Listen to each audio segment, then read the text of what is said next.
کاغذاتی نامزدگی میں کچھ غلط ہو جائے تو تاحیات نااہلی کیسے ہوگی؟ تاحیات نااہلی کی کوئی تو منطق ہونی چاہیے۔ چیف جسٹس قاضی فائز عیسیٰ کے نااہلی سے متعلق کیس میں ریمارکس۔ کہا، ہم خود کو آئین کے صرف ایک مخصوص جز تک محدود کیوں کر رہے ہیں؟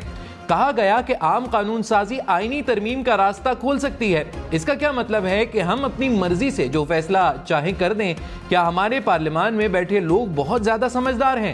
جب آئین نے خود طے کیا نااہلی اتنی ہے تو ٹھیک ہے، آئین کو اتنا مشکل نہ بنائے کہ لوگوں کا اعتماد ہی کھو دے۔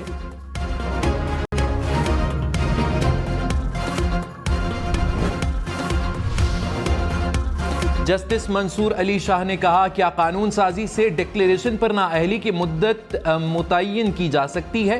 ڈکلیریشن حتمی ہو چکا ہے تو الیکشن پر اس کے اثرات کیا ہوں گے؟ جسٹس جمال مندوخیل نے کہا، لوگوں کو طے کرنے دیں کون سچا اور ایماندار ہے۔ جسٹس مسرت ہلالی نے کہا، ایک مخصوص کیس کے باعث حلقے کے لوگ اپنے نمائندے سے محروم کیوں ہوں؟ چیف جسٹس نے کہا، لارجر بینچ بنایا تاکہ سوالات کا جواب مل سکے، لیکن معاملہ الجھتا جا رہا ہے۔ نااہلی سے متعلق انفرادی مقدمات اگلے ہفتے سنیں گے۔ اس وقت قانونی اور آئینی معاملے کو دیکھ رہے ہیں۔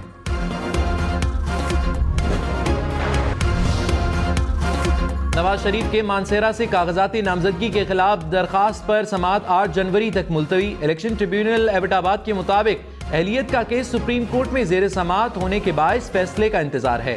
شہباز شریف کے NA 132 لاہور سے کاغذاتی نامزدگی کی منظوری کے خلاف اپیل۔ الیکشن ٹریبیونل نے RO کو ریکارڈ سمیت کل طلب کر لیا۔ شاہ محمود قریشی کے NA 214 تھر پارکر سے کاغذات منظور۔ زلفی بخاری کے اٹک سے کاغذاتی نامزدگی منظور ہوئے۔ حلیم عادل شیخ NA 238 کراچی سے الیکشن لڑنے کے اہل۔ زیارت میں موسم سرما کی پہلی برف باری۔ کان مہترزئی اور توبہ اچکزئی میں بھی برف گر پڑی۔ برف باری کے باعث سردی کے شدت میں اضافہ۔ محکمہ موسمیات کی بلوچستان کے پہاڑی علاقوں میں مزید برف باری کی پیش گوئی۔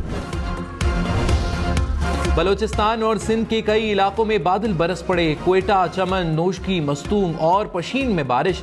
قلعہ عبداللہ، نوشکی، دلبدین اور خاران میں بھی بادل برس پڑے۔ جھلمکسی، صحبت پور، تربت، پسنی اور ماڑا سمیت بلوچستان کے ساحلی علاقوں میں بھی بارش۔ کشمور، نوشہر و فیروز اور کندکوٹ میں بھی بارش سے سردی کی شدت میں اضافہ۔ کراچی کے مختلف علاقوں میں بھی بارش کا امکان۔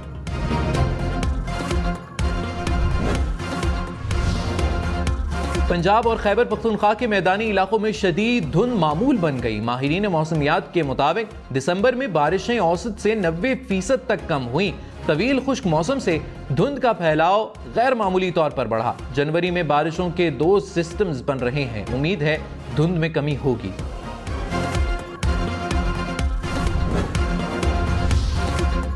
ٹانک میں سیکیورٹی فورسز کا آپریشن، 2 دہشت گرد ہلاک۔ ISPR کے مطابق فائرنگ کے تبادلے میں انتہائی مطلوب دہشت گرد کمانڈر یوسف عرف طور بھی مارا گیا۔ دہشت گرد کمانڈر دہشت گردی کی مختلف کارروائیوں میں ملوث تھا۔ ہلاک دہشت گرد کے سر کی قیمت 25 لاکھ روپے مقرر تھی۔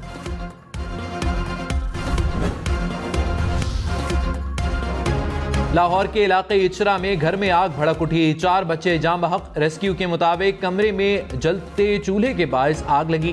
نگراں وزیر اعلیٰ پنجاب نے واقعے کی رپورٹ طلب کر لی۔ کنو عاقل میں بس کھائی میں جا گری، حادثے میں 3 افراد جاں بحق، 20 سے زائد زخمی۔ اٹک میں ٹریلر کی کار کو ٹکر، 3 افراد جاں بحق ہو گئے۔ کہوٹہ میں گاڑی کی ٹکر سے موٹر سائیکل سوار 2 نوجوان دم توڑ گئے۔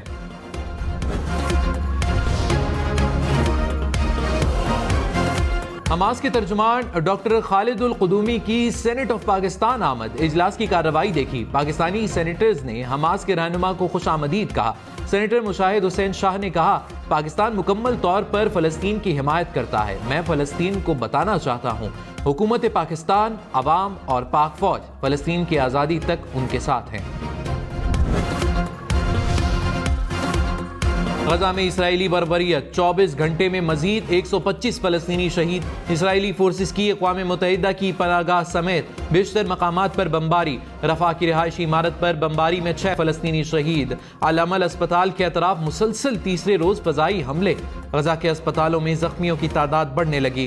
غزہ میں شہید فلسطینیوں کی مجموعی تعداد 22,500 کے قریب جا پہنچی۔ غزہ میں اسرائیلی مظالم پر جو بائیڈن کی خاموشی، امریکی محکمہ تعلیم کا افسر احتجاجاً مستعفی۔ امریکی میڈیا کے مطابق طارق حبش نے کہا بے گناہ فلسطینیوں پر ہونے والے مظالم پر امریکی صدر اور انتظامیہ کی آنکھیں بند ہونے پر مزید خاموش نہیں رہ سکتا۔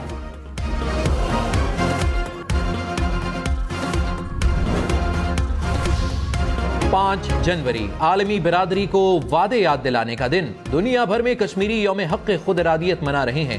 1949 میں آج کے دن اقوام متحدہ نے مقبوضہ کشمیر میں آزادانہ منصفانہ استصواب رائے کی قرارداد منظور کی تھی۔ پاکستان میں شرح خواندگی 62.8% ہے۔ وزارت تعلیم نے خواندگی سے متعلق سروے رپورٹ سینٹ میں پیش کر دی۔ پنجاب میں شرح خواندگی سب سے زیادہ 66.3%، سندھ میں شرح خواندگی 61.8%۔ رپورٹ کے مطابق خیبر پختونخوا میں شرح خواندگی 55.1% ہے، بلوچستان میں 54.5% ہے۔ الیکشن میں صرف 34 دن باقی، 8 فروری ووٹ سب سے ضروری۔ آپ کی ہماری ووٹ ڈالنا ذمہ داری۔ اگلی حکومت کون بنائے گا؟ اگلا وزیر اعظم کون آئے گا؟ جوڑ توڑ سیاسی ملاقات، مذاکرات، ٹکٹ سے امیدواروں کے نام تک، ریلیاں، جلسے اور جلوس، کہیں دعوے کہیں وعدے، ووٹنگ، گنتی اور نتائج۔ الیکشن کی سب سے تیز، سب سے بڑی، سب سے بہتر، سب سے غیر جانبدار اپڈیٹس اور خبریں صرف ہم نیوز پر۔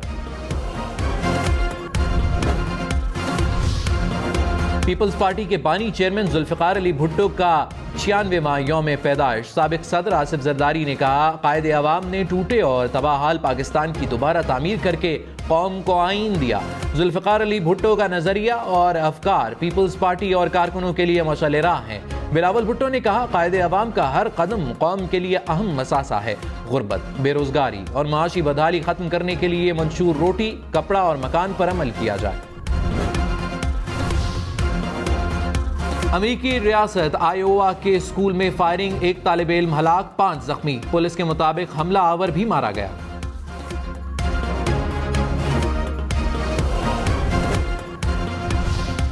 جاپان میں زلزلے سے ہلاکتوں کی تعداد 92 ہو گئی۔ زلزلے سے متاثرہ علاقوں میں 242 لاپتہ افراد کی تلاش۔